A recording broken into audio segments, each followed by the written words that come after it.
Hello students, देखिए आप देख पा रहे होंगे केमिस्ट्री यूनिट फर्स्ट जिसका नाम है ठोस अवस्था मतलब सॉलिड स्टेट और कितने नंबर में आएगा, मार्क्स 5 में आएगा। तो स्टूडेंट्स आपको जो तैयारी करनी है मैं आपको बता देता हूं। वो तैयारी जो करनी है इस यूनिट से सिर्फ आपको 5 नंबर की तैयारी करनी है। ऐसा नहीं कि आप पूरा का पूरा टाइम इसी यूनिट को दे दो, अदर यूनिट जो है आपसे छूट जाए। तो 5 नंबर की तैयारी करनी है। 5 नंबर में आपको देखिए मैं आपको बता देता हूँ, सिर्फ इससे 2 ही प्रश्न आपको पूछे जाएंगे और वो भी 2-2 नंबर के होंगे और एक प्रश्न आपको ऑब्जेक्टिव में पूछा जा सकता है। या ऐसा हो सकता है कि एक प्रश्न आपका 2 नंबर का होगा और एक 3 नंबर का प्रश्न पूछा जा सकता है। तो ये है आपके मोस्ट इंपोर्टेंट प्रश्न यूपी बोर्ड 2023 के लिए। तो आपने मन बना लिया होगा, तो आपको देखिए किस तरीके से करने हैं। प्रश्न का पूछने का अब तक जो तरीका रहा है बोर्ड एग्जाम में वो ये प्रश्न है और इन प्रश्नों को आप 1 बाय 1 तरीके से समझेंगे और अपना कोई भी रजिस्टर अपने पास रखिए और इनको आप लिख लीजिए, क्योंकि 2023 की अगर आपने तैयारी कर रहे हैं और अभी तक इन प्रश्नों को तैयार नहीं किया है तो बगैर किसी देरी के कर लेना। अगर आपने नहीं किया है तो समझ लेना कि आपके मार्क्स नहीं आने वाले। तो हम शुरू करते हैं। देखिए प्रश्न नंबर 1 का क्या, एक आयनिक ठोस के फलक घनीय इकाई सेल के कोर की लंबाई 508 pm है। यदि धनायन की त्रिज्या 110 pm है तो ऋणायन की त्रिज्या ज्ञात कीजिए। ये रहा आपका प्रश्न जो परीक्षा में पूछने का तरीका होता है। तो स्टूडेंट्स क्या आपने ये तैयार कर लिया? अगर नहीं किया तो प्लीज़ ज़रूर तैयार कर लें और अपना एक नोट्स बना लें, उन पर प्रश्नों को लिख लेंगे। प्रश्न चलते हैं सी का नेक्स्ट। एक तत्व की काय केंद्रित घन BCC ज्यामिति है जिसका परमाणु द्रव्यमान 50 है। यदि कोर की लंबाई 290 pm है तो इकाई सेल के घनत्व की गणना कीजिए। यह रहा आपका दूसरा प्रश्न। अब चलते हैं प्रश्न नेक्स्ट की ओर। एक ठोस द्रव्यमान में पोटेशियम परमाणु क्रिस्टलीय घनीय जालक के केंद्र में स्थित है। पोटेशियम के 4.0 ग्राम में इकाई सेलों की अनुमानित संख्या क्या होगी? तो स्टूडेंट ध्यान रखना है कि ये जो यूनिट है पहली में से आपका न्यूमेरिकल लगभग 99% पूछा जाता है। तो इसलिए जो प्रश्न पूछे जाते हैं जिस तरीके के वही प्रश्न है, इसलिए 2023 के लिए इन प्रश्नों को आप तैयार कर लेना है। तो घे है, और अभी तक अगर चैनल सब्सक्राइब नहीं किया तो प्लीज़ सब्सक्राइब कर ले, क्योंकि आपको मिलता रहेगा ये डेली सीरीज पैटर्न। प्रश्न है हमारा नेक्स्ट। एक धात्विक तत्व का क्रिस्टल जालक घनीय है। इकाई कोष्ठिका के प्रत्येक किनारे की लंबाई 2 × 10⁻⁸ सेंटीमीटर है। धातु घनत्व 2.5 ग्राम प्रति घन सेंटीमीटर है।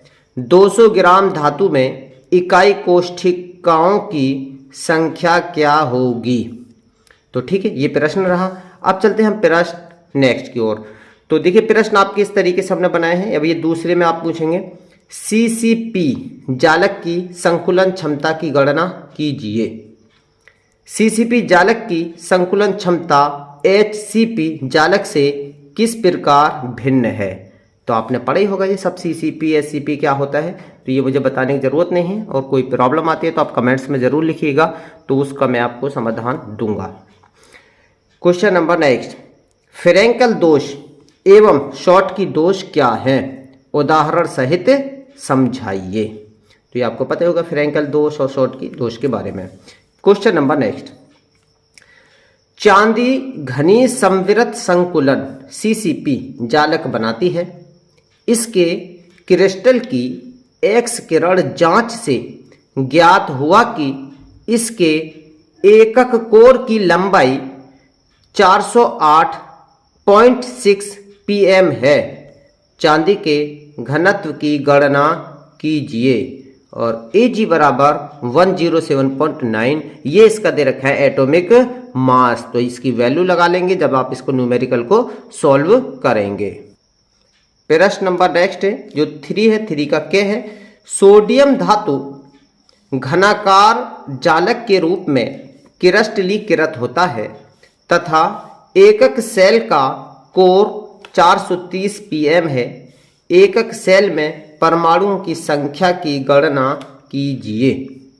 सोडियम का घनत्व बराबर 0.9623 ग्राम घन सेंटीमीटर, परमाणु भार 23, अवोगाद्रो संख्या Na बराबर 6.023 इंटू 10⁻23। तो स्टूडेंट्स आपको पता होगा ये सोडियम का एटॉमिक मास दे रखा है, तो इस तरीके से ये वैल्यू आपको देता है और इसके अकॉर्डिंग आप न्यूमेरिकल को सोल्व करते हो। तो ध्यान रखना है स्टूडेंट्स, पहली यूनिट में से न्यूमेरिकल आपको करना है, डरना नहीं। अगर आप नहीं कर पाओगे तो प्लीज समझ लेना, फिर आपको छोड़ के आना पड़ेगा। तो छोड़ना नहीं, ये प्रश्न मैंने दे दिए हैं, जो प्रश्न है इन्हीं का ही आप समाधान कर लेना, क्योंकि यही प्रश्न आपको पूछे जाएंगे। तो ख है, किसी घनी जालक में घन के कोरों पर उपस्थित परमाणु एक दूसरे के संपर्क में होते हैं तो घन जालक की संकुलन क्षमता की गणना कीजिए। ये रहा आपका प्रश्न जो थ्योरी बेस पर रहेगा। अब प्रश्न अब चलते नेक्स्ट। जब किसी घनीय जालक के केंद्र पर स्थित परमाणु विकर्ण पर उपस्थित अन्य दो परमाणुओं के संपर्क में हो तो घनीय संरचना की संकुलन क्षमता की गणना कीजिए। प्रश्न नंबर नेक्स्ट है 58.5 ग्राम NaCl में इकाई सेलों की संख्या ज्ञात कीजिए। तो इसमें क्या करना, आपको इकाई सेलों की संख्या ज्ञात करनी है। तो आप तक देख पा रहे होंगे कि ज्यादातर न्यूमेरिकल ही हैं जो पेपरों में पूछे गए हैं। तो स्टूडेंट्स देखिए 5 नंबर में आएगी यूनिट, आपको अच्छे से कर लेना है। प्रश्न जब आपके सामने है तब तो मुश्किल नहीं होना चाहिए। प्रश्न नंबर 4 के धात्विक स्वर्ण क्रिस्टल आकृति में घन जालक केंद्र है। सोने के 2.0 ग्राम में इकाई सेलों की अनुमानित संख्या क्या है? सोने का परमाणु भार 197 है, मतलब जो गोल्ड होता है उसका एटॉमिक मास कितना है 197 है, जो ये इसमें दे रखा है। अब चलते हैं प्रश्न नंबर नेक्स्ट। एक तत्व BCC जालक रूप से क्रिस्टलीकृत होता है जिसके कोर की लंबाई 288 pm है। तत्व का घनत्व 2.7 ग्राम प्रति घन सेंटीमीटर है। 208 ग्राम तत्व में कितनी परमाणु की संख्या होगी? तो इसमें किसकी संख्या पूछ रहा है? परमाणु की संख्या पूछ रहा है। तो इसको आप सोल्व कर लेंगे, ठीक है, फिर कर लेना तैयारी, इसकी प्रैक्टिस कर लेना, तो आप आसानी से पेपर में कर आओगे। प्रश्न नंबर नेक्स्ट। NaCl के एकक सेल का आयतन 2.01 इंटू 10⁻⁻21 घन सेंटीमीटर है। NaCl के एकक सेल के घनत्व की गणना कीजिए, जहां पर Na बराबर 23 है और Cl बराबर 35.5 है। ये क्या है? इनके एटॉमिक मास दे रखे हैं और इनको लगा करके इसको आप न्यूमेरिकल को सोल्व कर लेना। Question number next 5। उचित उदाहरणों द्वारा निम्नलिखित पदों को परिभाषित कीजिए। शॉर्टकी दोष और फ्रेंकेल दोष। तो स्टूडेंट्स ये रहा आपका यूनिट फर्स्ट का पूरा पेपर।